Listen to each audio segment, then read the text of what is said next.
Intermedia banje mbere na mbere kwasoza mbifuriza ibihe byiza aho muherereye hose.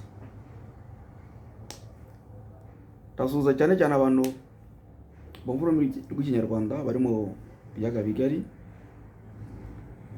aho mu Kinyarwanda bari hose, abakivuga, inshuti z'abanyarwanda, inshuti z'abakongomani, inshuti z'abarundi, hose aho muri ndabasoza. Uyu mwanya rero ntabwo ikiganiro cyanjye ari ikiganiro kirekire, ahubwo ni ikiganiro gikoze bitewe n'ibintu ndi kubona kuri social media. Ndi kubona ibintu bitari byiza cyane cyane hagati y'abaturage bo muri Nord Kivu. Ndi kubona amashusho y'abantu bari kuzirikwa birenze nuko bazirika amatungo agiye kubagwa. Birababaje. Ishusho yanteye ubwoba, simbabeshye, ni ishusho yanteye ubwoba cyane. Nabonye ishusho ngibaza ni gute umuntu ashobora kuzirika undi kuriye. Nagize ubwoba ko ibaze ari we bibayeho, ibaze ari we bari gukanyaga kuriye. Hata mbuzi ya kuva kwa batwara mutazi aeze ifunga vile abuzikani. No rero tekereza umuntu, abantu bari gukora ibi bikorwa mu by'ukuri murimo murahemukira naho mubikorera, murahemukira n'imiryango. Abantu muri Nord Kivu, Sud Kivu n'abanyarwanda ni abantu mu by'ukuri babavandimwe. Ejo uzasanga uyu muntu wagiye gufunga kuriya kuze yako, umuntu wagiye gufunga kuriya uretrouver kama ulikuwa na super fille ujikute bon père, bon frère. Uzabigenza ute? Utajikamata aye mbele ya ule mwanamke mwenye kuna super, mapenzi taisha pale.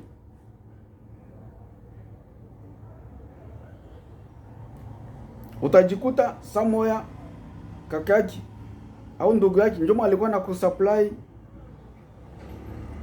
chakula, bien sûr unampatia lare, mais ni supplier wako, ni fournisseur wako. Na ile urafiki iko katikati sasa. Utajikomporte aye. Ukikuta mtu mulikula unafunga vile mukola undugu, mukola ushirikiano.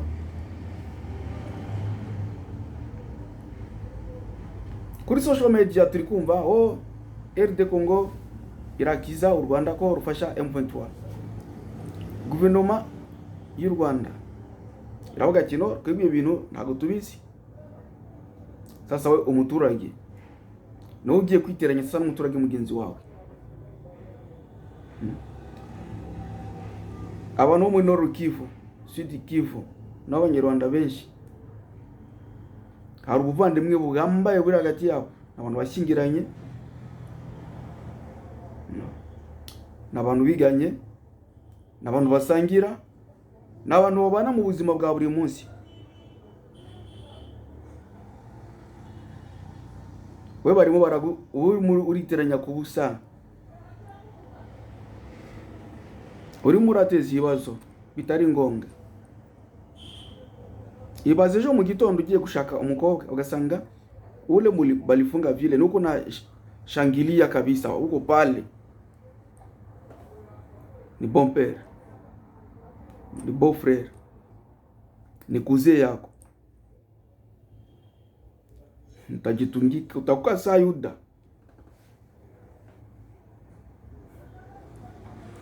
Ntabwo byari bikwiye ko abantu bitwara kuriya. Muri ibihugu byacu, ibihugu byombi ibihugu byendera ku mategeko. Kongo hari service de renseignement ikora, hari ministère public, hari police judiciaire,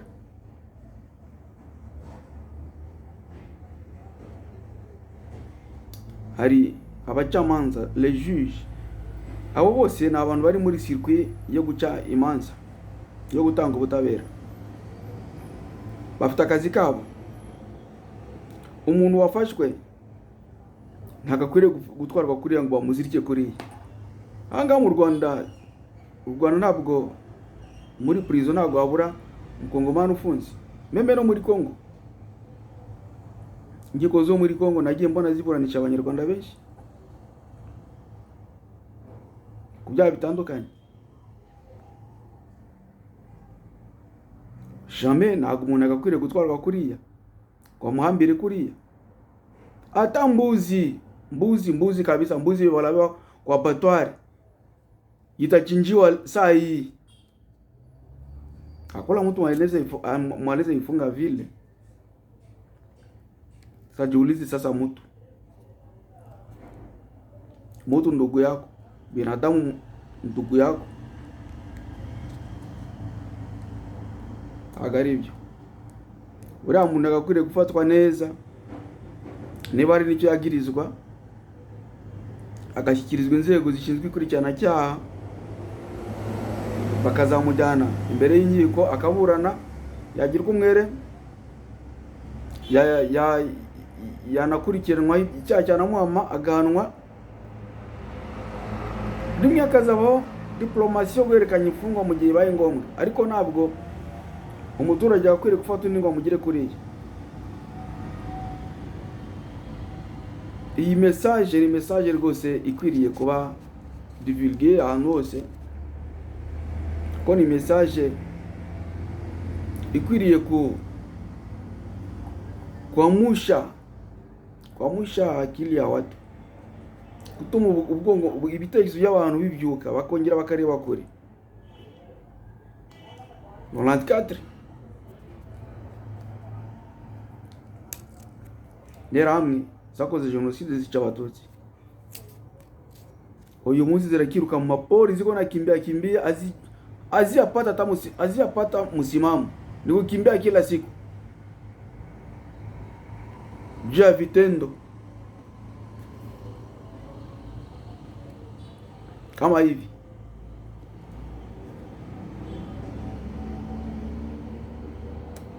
Ntabwo mbona impamvu yo gufata umuntu kuriya. Umuntu ni bori ikomeye.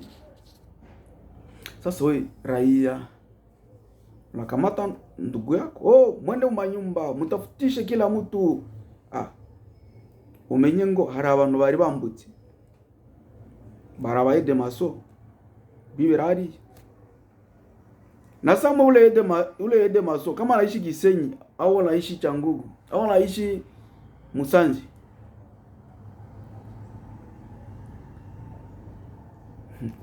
utashangala kusikia kama afika hata Kigali.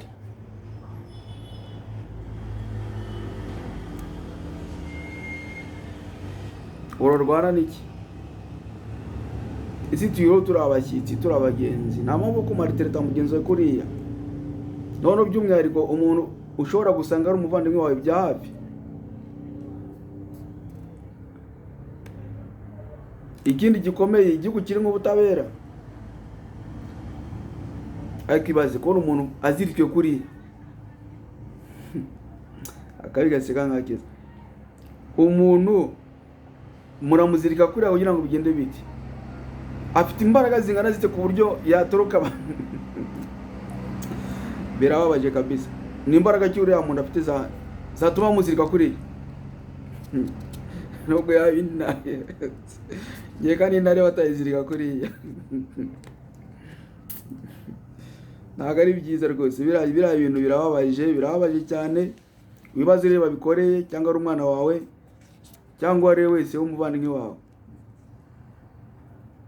Njye ntabwo nshyigikiye ko abantu wenda bakora ibyaha, nshyigikiye ko n'abantu bakujandika mu byaha, ariko nabone sinshyigikiye ko hagira umuntu maritereta umunyabyaha mu buryo bwawe bumeze kuri.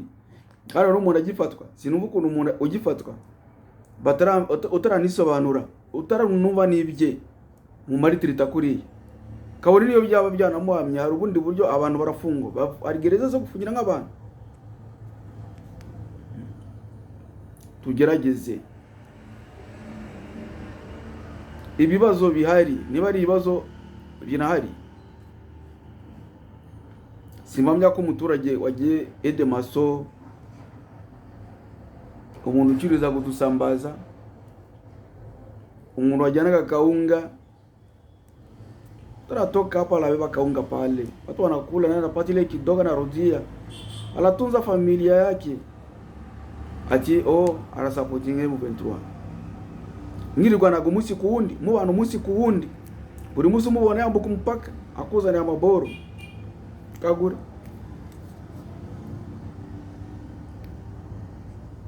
Umwereza komande akaikuzanira, kama ni kuku, kama ni mbuzi, kama ni ngombe, anakuletei. Leo M23 kanyaga.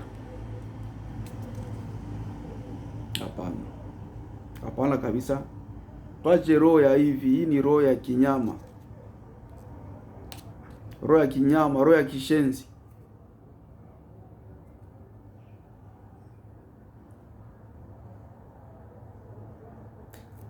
Agari byiza kabisa. Uwari wese urimo gukangurira abantu kwica abandi, uwari wese urimo gukangurira abantu kumaritireta abantu kuriya, amenye ko hari igihe kizagera akabyishyura. Ni inkiko zitakuburanisha wakoze ibintu nkabiriye, ariko umutima wawe wonyine, umutima wawe unyuza gucira urubanza. Hari utazicara mu bantu, kandi wenda kubw'amahirwe uriya muntu azaguma azaba akiriho, wamubona yicaranye n'abantu kandi bagufitiye umumaro, wenyine ubwawe ukirukanga, ukiruka unakimbia juu.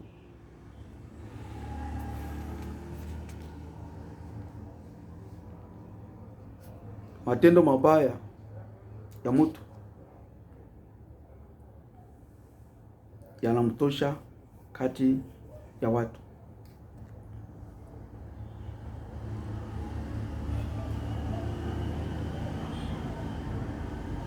Na mpamvu ushishikariza abandi gukora ubwicanyi, ushishikariza abandi gufata abantu nabi, amenye ngo nta na rimwe kugira n'abantu byigeze bitanga umusaruro mwiza. Nta na rimwe gufata abantu nabi byigeze bivamo resultat ishimishije. Message yanjye ni message mu by'ukuri narekeraho, ariho ngaragaza ko position yanjye kuri ibi bibazo nuko abaturage bakwiriye guhereza abandi agaciro, abaturage bakibanira mu mahoro.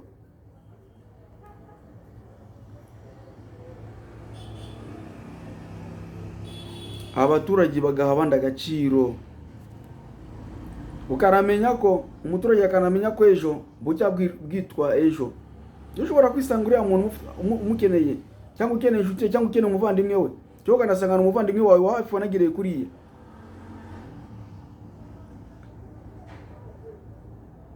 Rejo de Grand Lac, abantu bose n'abavandimwe.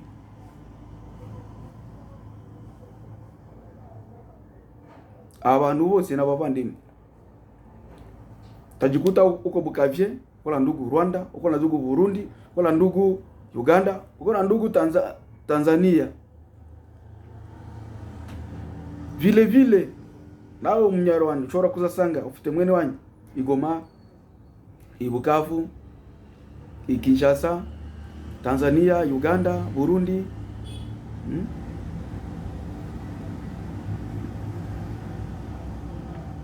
Tureke ibintu turimo. Nta mpamvu yo kugirana nawe bigeze hariya, nta mpamvu yo kwicana, nta mpamvu yo gutemana. Ariko tuje twigira no kumate ubusa batemanye byabamariye iki? Kabwela bangali banawela mule mapori bikora zunguka bikona kimbia mpaka leo 30 presque. Mutu angali nakimbia. Mutu majilevu, mutu alikuwa na 2 ans.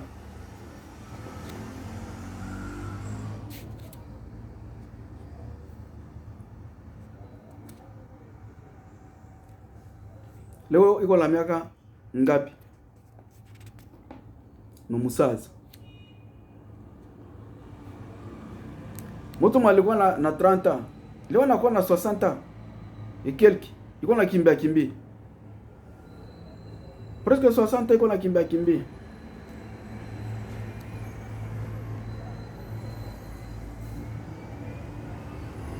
Jali jua kutenda mabaya.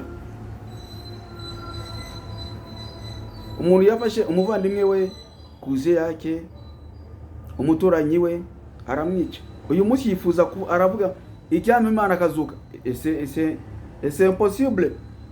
Muta kisha kufa kisha ndake basi vinaisha. De pare ya mtu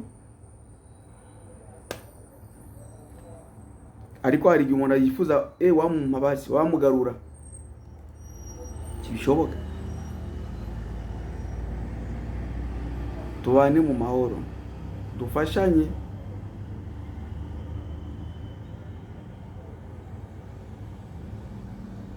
Abasivile bibane mu mahoro, abasirikare abo baye mu 23 abo ba guverinoma baje bahigana n'abasirikare bafite imbunda.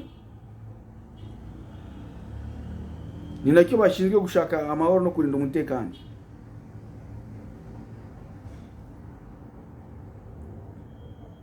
Bitabuje ko nawe umuturage ushobora kubona umuntu uri suspect ukamufata, ariko musikirize inzego zibishinzwe. Ariko ntujye kumufata kuriya ngo umukanya yikuriye. Uri kwerekana iki? Irano ni faiblesse.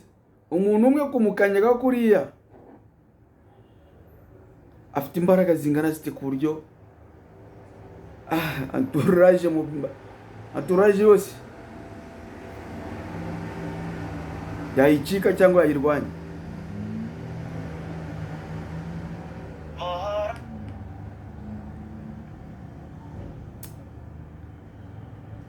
Bo message yange yariyo, ndakomeza kwifuriza ibihe byiza aho murereye hose.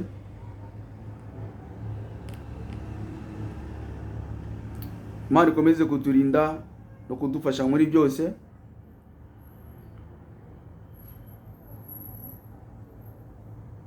Utarakora subscribe ku Rubanza Intermedia yayikora.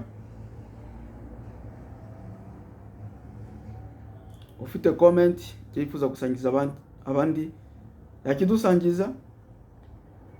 Ufite inama duhereza yayiduha.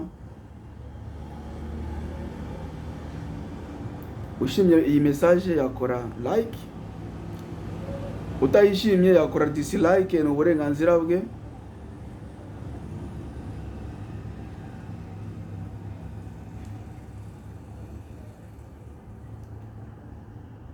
Kwemera ko uburenganzira bw'umuntu bagakwiriye kuba avogerwa.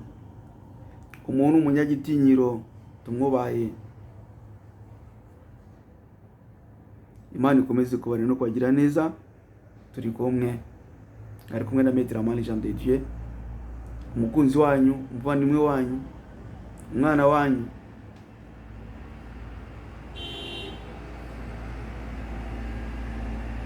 Turi kumwe.